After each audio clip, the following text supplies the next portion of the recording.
back. Thank you. Post-international break.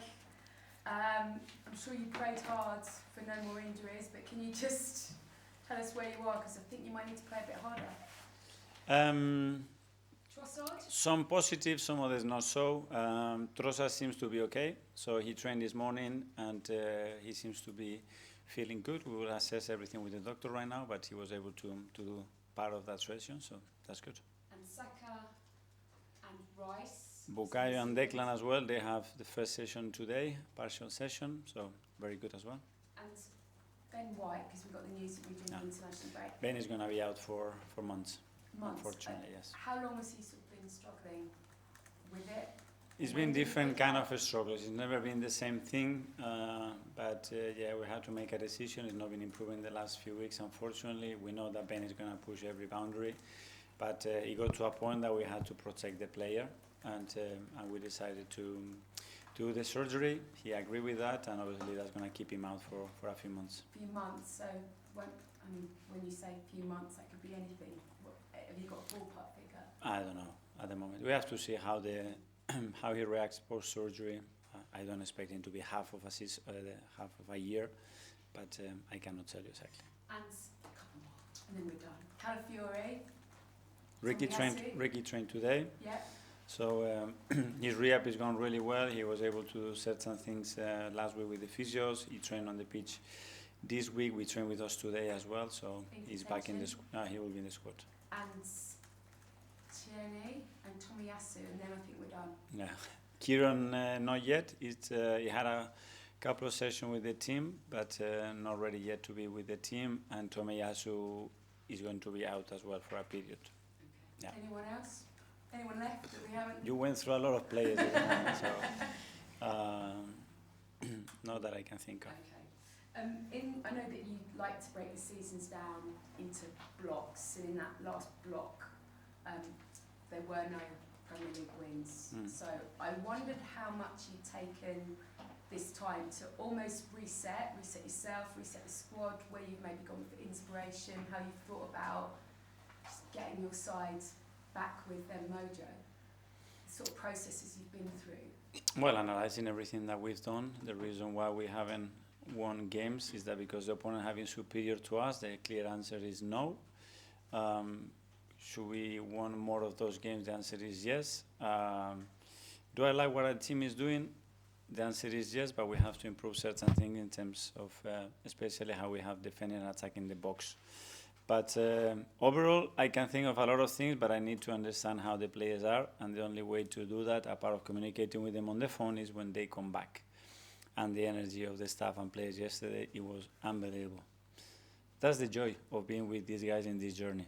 That's they love being here, they love to be back with us, and that brings the energy up straight away. It's not much that I need to do, but it's always good to paint the picture and make sure that we are in the right track. And just one more from me about the other big Premier League news that's come out. Pep is staying on. Yeah. How was that news received in the Arteta household? If it's what he really wants, and I'm sure it is, congratulate him. I already did it, and I'm happy for him because I want the best for him. It's great for the Premier League. Is it great for you and Arsenal's title ambitions? Well, we can only do what is up to us, and we have to be our very best to try to achieve what we want. What the others can do is not our decision. Thank you. Hi, Mikel. Hi. Tomorrow will be your 250th match in charge of Arsenal in all competitions. Yeah. I wanted to ask you how much you've enjoyed the experience. A lot. And how satisfied you can be with what you've achieved so far. Well, extremely grateful, very happy, enjoyed every minute of it. I enjoy it because of the people that I work with every single day, and because I understand how lucky we are to be sitting where I am, and you always want more. You know? I mean, I feel huge pride to see the people that work in the organization, how they feel about the club right now, what we transmit as a football club, as a team, the people that I work with, but it's about winning. At the end, you want to win more, you want to win big trophies, and we are on that journey. Do you have another 250 in you?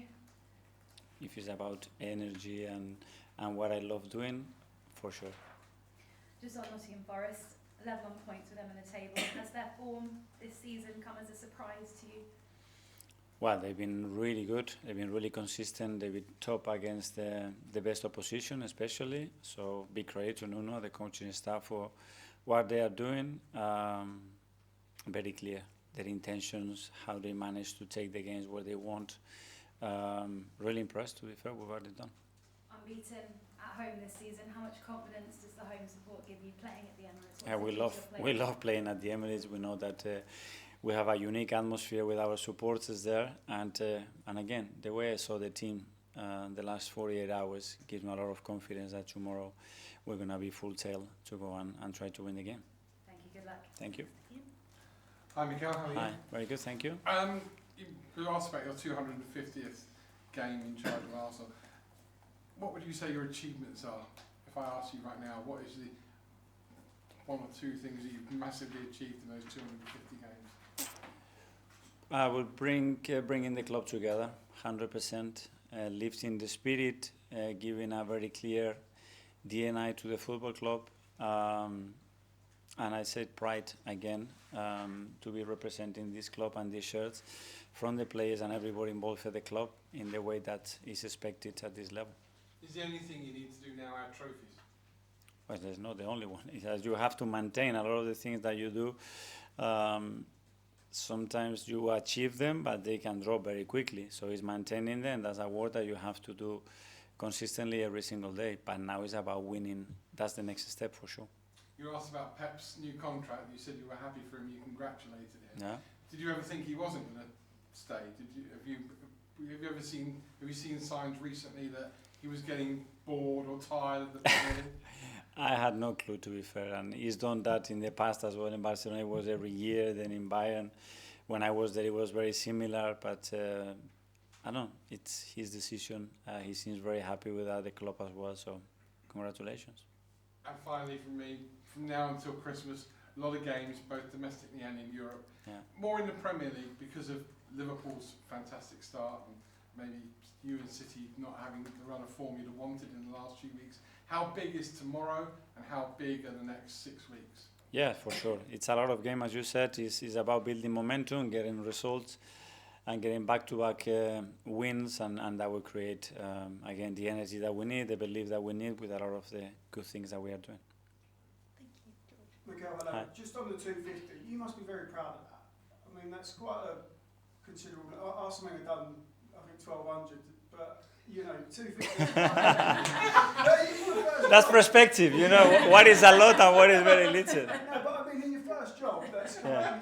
are you proud of that? Yeah, it could have been much shorter, to be fair. Yeah. So yeah, especially in the world that we live right now, I really appreciate it. That's what I said. That my first word, I think, was gratitude, not only for the job that I do, where I do it, with who, and yeah, that's what I love. What I do. There's no coincidence. I feel really lucky, and hopefully we can continue for a long time.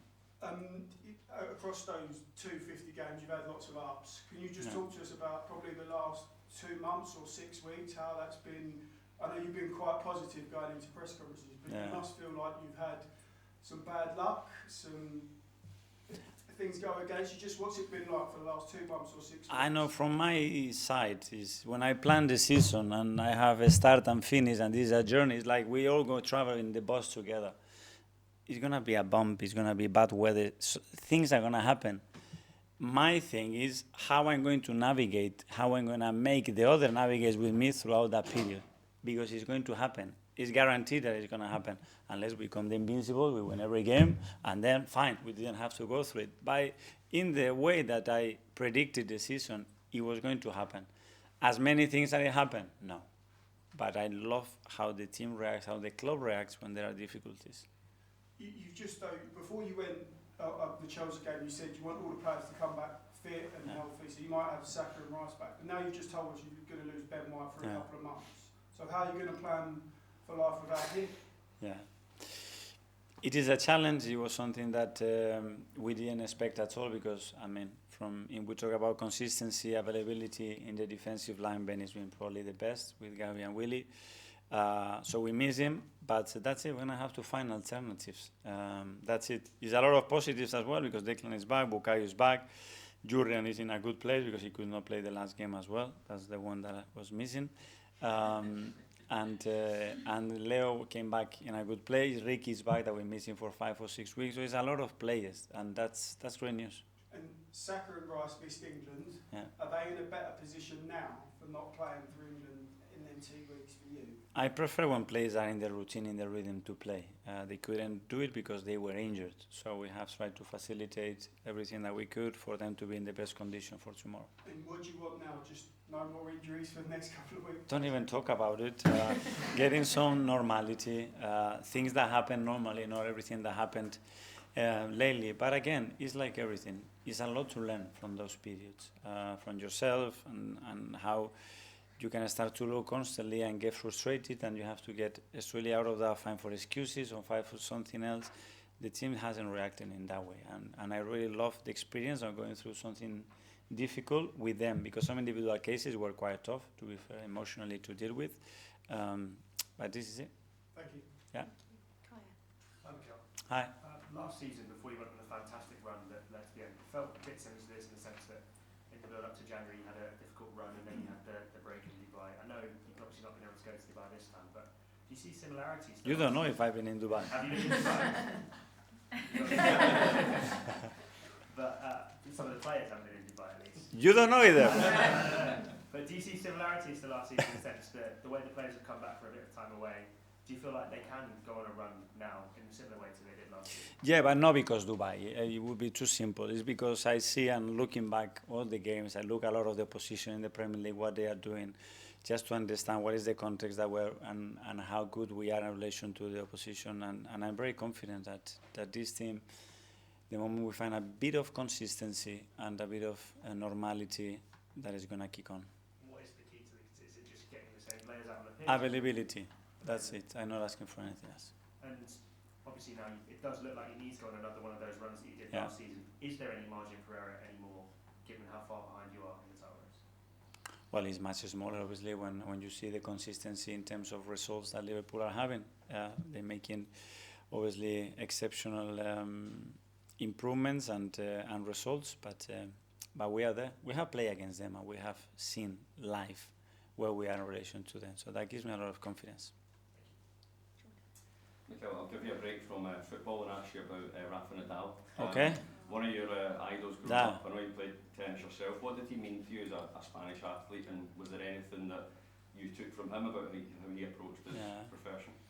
Well, just proud, for how he has represented the country, the sports. I think as an athlete, for everybody, it doesn't matter, you're a tennis fan, not tennis fan, the way he acts, the way he behaves, the way he wins, and especially the way he's lost, the way he has dealt with difficulties in life, it's just an inspiration. It's for me, it's a very special role model because as well I know him and the people around him and how he had to adjust his career, adapt to it, and what he has achieved, I think is phenomenal. It's like Roger, I think they will be there as one of the best forever in the sport.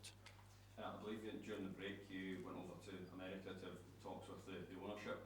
How big a topic was the January window, and have you been assured that Arsenal can move as quickly without Edu in the building? Yeah, well, it's always really positive to spend time together. Obviously, we had time to talk about the windows, but as well about the club, how they're feeling about what we are doing, how we're feeling about where we want to take the club, next direction, obviously Edu. It's a lot of topics there, but again, it's a joy to spend time with them because it's a lot to learn. They have so much experience in the sport because you feel the ambition, especially when you go out there and even that they are very far, how close they live every day with us and what we want to achieve together. And it feels great. I know Jason Ato, Eddie's assistant, someone who maybe not a lot of people on the outside know about. How highly do you rate him, and could he potentially step into it? Very good, very good. Jason and all the team. So Edu and I got probably a lot of the prize, but the work behind it is done by this guy. And Jason has been phenomenal. It's not easy to wake up one day and having to move to a different office and do a different job like it was for the team. But again, the spirit, how people react, how they're willing to, okay, that's it, that's the situation, let's move forward. With that ambition and as well with that determination and enthusiasm, that's something great, and Jason has been great on that. Thanks, Simon. Okay, with Tomiyasu, is there any sort of time frame on when he'll be back? No. No, you don't know. He's gonna be away now for a few weeks to continue with his treatments, and as well change a little bit the environment, because psychologically it's been really tough for him, as you can imagine, and he's a guy that the only thing that wants to do is work 24 hours to get better, and he feels terrible when he's not fit. So it's a real shame. So we want to give him the best opportunity to try that kind of thing as well. If he can trigger something, unlock something, and try to help him to have him as quick as possible back. But I think we need to be patient. Is it the knee issue he had in the summer, Yeah. or is it something the same thing? And can I just ask you, just on Pep's day, I think a lot of supporters would have thought, Pep goes, it's easy to win the title. But for you, is there part of the motivation that you want to win the Premier League by beating the best managers, and Pep being one of those? Well, we certainly have a lot of the best managers in the world in this league, and that's enough. That's the challenge, that's the level. It's not about saying it on paper, it's why you live, especially because you know the level and how opposition prepares and the things that they do to try to beat you. So it's great to be in this environment and try to pull yourself and win. Last live section with Nick Cannon. Hi, Mikel. Can I just ask you Hi. how Martin Odegaard is? Obviously, he had to go to report to Norway, Yeah. came back. How's he been since he played against Chelsea? Well, he played really well. Obviously, that has its consequences, because after such a long time not playing, he needed time to recover. The ankle reacted, and other areas of the body, obviously, after putting so much load into it, it wasn't ideal. But he's been okay. The last day and a half, he trained with the team, and he's feeling good, so really positive. What did you miss when he was not available, and what do you get now that he's back as captain and in the team? Well, he couldn't, but we did all the things, and in some games work especially in certain games really well. But obviously, Martin brings everybody together. He has this capacity without the ball, his charisma, his leadership. That's why he's the captain, and his intelligence to make everybody better and everybody click. And that's a unique quality that he has, and obviously that's been missed. And in the dressing room before games, during games? Yeah, but he's been really implicated, really on it on that sense. But at the end, it's when you step in there, when you have to go through certain moments on the field, having him makes life easier. But that doesn't mean that other players cannot do it or can do it in a different way as well.